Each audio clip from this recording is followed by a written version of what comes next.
Shalom, selamat pagi Bapak Ibu Saudara yang diberkati Tuhan. Hari ini kita akan membaca dan merenungkan kebenaran firman Tuhan. Namun sebelumnya mari kita persiapkan bacaan Alkitab kita terlebih dahulu, yang diambil dari surat Yakobus pasal 1 ayat 12 sampai ayatnya yang ke-15. Kalau kita sudah mendapatkannya Bapak Ibu Saudara, mari kita bersatu di dalam doa. Kita berdoa. Kami bersyukur Tuhan, pada saat ini Engkau menganugerahkan banyak hal yang baik. Berkat-Mu selalu baru tiap pagi. Dan di hari-Mu yang kudus ini kami akan mengawali aktivitas kami, mengawali pekan kami ini dengan membaca dan merenungkan kebenaran firman Tuhan. Untuk itu Bapa, tuntunlah kami dengan kuasa Roh-Mu yang kudus, supaya kami mengerti akan kebenaran firman Tuhan, dan melaluinya kami juga dimampukan untuk menjadi pelaku firman Tuhan dalam kehidupan kami sehari-hari. Bersabdalah ya Kristus Yesus, karena kami anak-anak-Mu bersemangat untuk mendengarkannya. Amin. Bapak Ibu Saudara yang diberkati Tuhan, saya akan membacakan Alkitab untuk kita sekalian dari surat Yakobus pasalnya yang pertama ayat 12 sampai 15 yang menyatakan, pengujian dan pencobaan. Berbahagialah orang yang bertahan dalam pencobaan, sebab apabila ia sudah tahan uji, ia akan menerima mahkota kehidupan yang dijanjikan Allah kepada barang siapa yang mengasihi Dia. Apabila seorang dicobai, janganlah ia berkata, pencobaan ini datang dari Allah, sebab Allah tidak dapat dicobai oleh yang jahat, dan Ia sendiri tidak mencobai siapapun. Tetapi setiap orang dicobai oleh keinginannya sendiri, karena ia diseret dan dipikat olehnya. Dan apabila keinginan itu telah dibuahi, ia melahirkan dosa. Dan apabila dosa itu sudah matang, ia melahirkan maut. Demikianlah pembacaan Alkitab. Terpujilah Tuhan Yesus Kristus. Haleluya. Bapak Ibu Saudara yang diberkati Tuhan, di dalam dunia sepak bola ada satu filosofi yang terkenal, yaitu penyerangan terbaik adalah dengan cara bertahan. Filosofi ini berkembang ketika adanya permainan sepak bola yang memancing lawan untuk menyerang dan memancingnya dengan bertahan. Setelah lawan sudah terus-menerus menyerang dan kelelahan, disitulah muncul penyerangan yang sesungguhnya.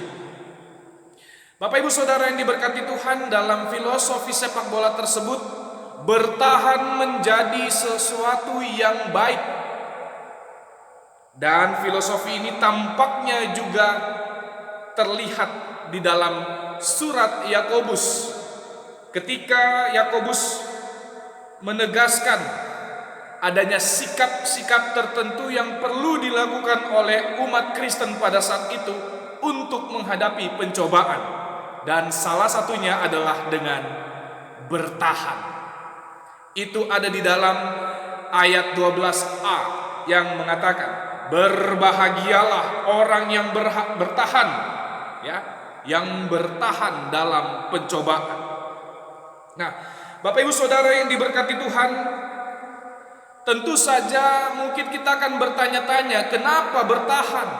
Bukankah pencobaan, godaan itu harus dilawan? Sifat kita kan seharusnya menyerang, sama seperti yang dilakukan oleh Tuhan Yesus ketika dicobai oleh iblis di Matius pasal 4. Tetapi sebetulnya Bapak Ibu Saudara, ada konteks, apalagi kalau kita bernyanyi ya, lawanlah godaan, melawan. Tuhan Yesus melawan, lagu Kidung Jemaat juga melawan penyerangan. Kok ini bertahan? Ada konteksnya Bapak Ibu Saudara. Ada situasi yang berkembang di dalam bacaan kita pada saat ini. Apa situasinya? Jadi pada saat itu Bapak Ibu Saudara, umat Kristen di perantauan pada saat itu, bahkan yang ada di Yerusalem, sedang mengalami yang namanya penganiayaan. Penganiayaan dari siapa? Penganiayaan dari para pemuka agama Yahudi dan juga pemerintah pada saat itu. Hal itu tergambar jelas di dalam Kisah Para Rasul pasalnya yang ke-12. Di situ kita bisa melihat pergumulan kehidupan penerima surat ini, termasuk Yakobus pada saat itu. Penganiayaan dipandang sebagai pencobaan pada saat itu bagi orang-orang Kristen yang ada dalam masa-masa perdana saat itu.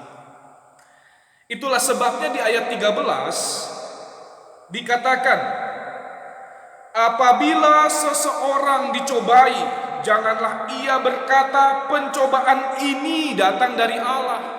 Yang dikatakan dalam pencobaan ini sebetulnya dalam konteks Yakobus pasal 1 bukan sakit penyakit, bukan godaan iblis, bukan kemiskinan, bukan musibah hidup, tetapi sebetulnya yang dikatakan pencobaan ini adalah penganiayaan ini, Bapak Ibu Saudara.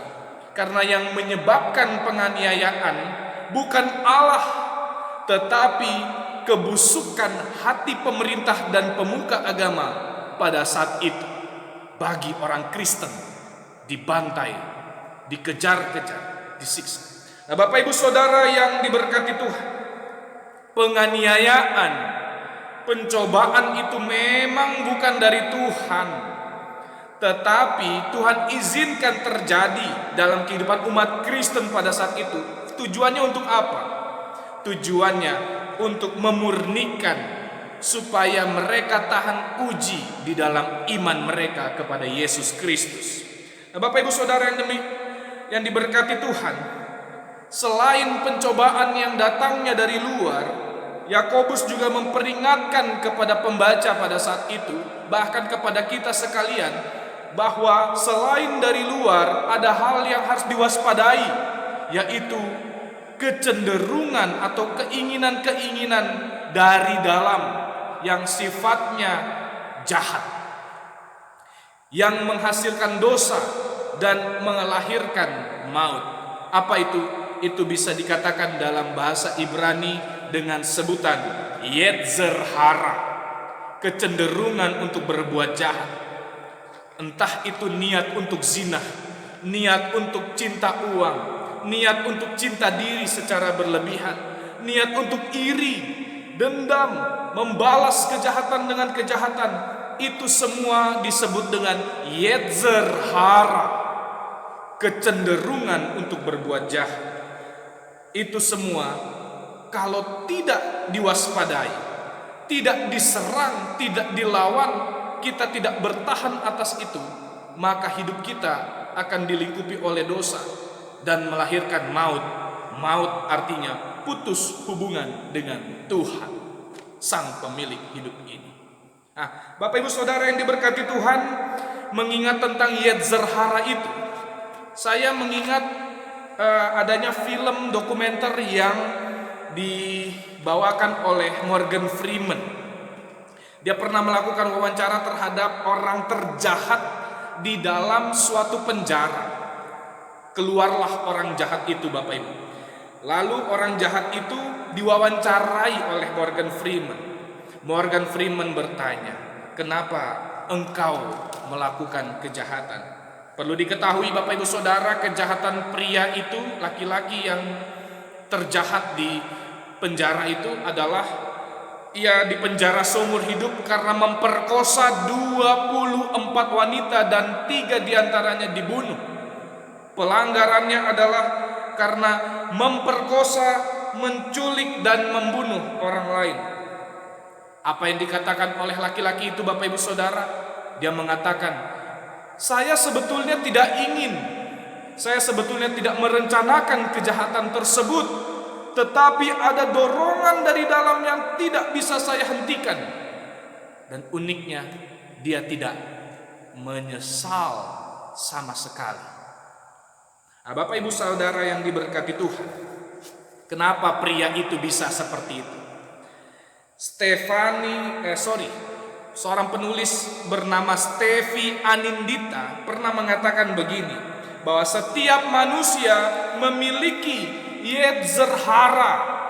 Dia sih tidak bilang yetzer hara, tetapi saya akan membahasakannya dengan yetzer hara, yaitu kecenderungan untuk berbuat jahat.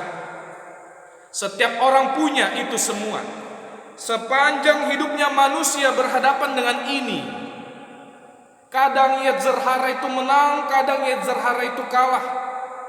Tetapi seringkali dalam keadaan tertentu manusia memilih untuk bersalaman dengan yetzer hara, membuat kesepakatan supaya dirinya sendiri dan niat jahat ini tumbuh subur hidup bersama-sama. Bapak Ibu Saudara, tampaknya laki-laki di penjara itu sudah memberi makan juga yetzer hara dalam dirinya, sudah terlalu subur sampai akhirnya dia tidak bisa lagi menghentikan. Sedemikian jauh pembacaan Alkitab kita ditafsirkan, Bapak Ibu Saudara. Paling tidak dari renungan ini apa yang bisa kita bawa pulang pesan Alkitabnya? Mengawali sepekan ini, firman Tuhan kita pada hari ini mengajak kita, seberat apapun pencobaan dan godaan dalam kehidupan kita, jangan pernah salahkan Allah dan jangan pernah lari dari Allah. Ingatlah Bapak Ibu Saudara yang diberkati Tuhan, pencobaan itu tidak datang dari Allah. Kalaupun pencobaan itu diizinkan Allah terjadi dalam kehidupan kita, sekali lagi firman Tuhan mengingatkan bahwa itu semua adalah untuk menguji iman kita. Itu semua untuk memurnikan iman kita.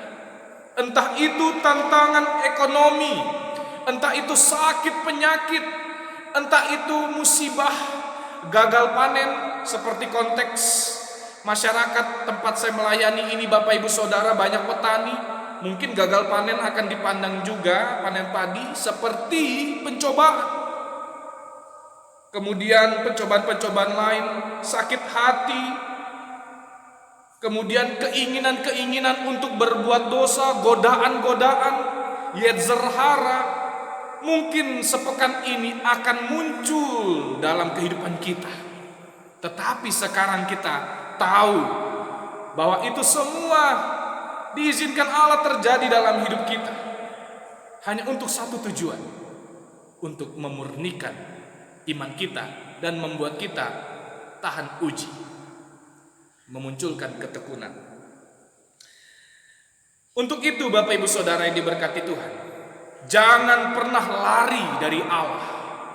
Jika ada pencobaan dari luar, ada pencobaan, godaan, dorongan dari dalam, yetzer hara itu muncul, Bapak Ibu Saudara, kita harus memilih, entah itu menyerang atau bertahan, semuanya baik, tapi jangan sampai lari dari Allah.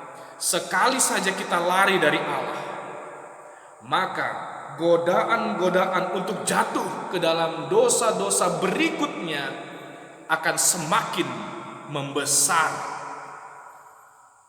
Untuk itu Bapak Ibu Saudara yang diberkati Tuhan, mengawali pekan ini, marilah kita bertahan ketika menghadapi pencobaan, ketika kita dicobai keadaan apapun, dan lawanlah godaan yang muncul dari dalam diri kita ini.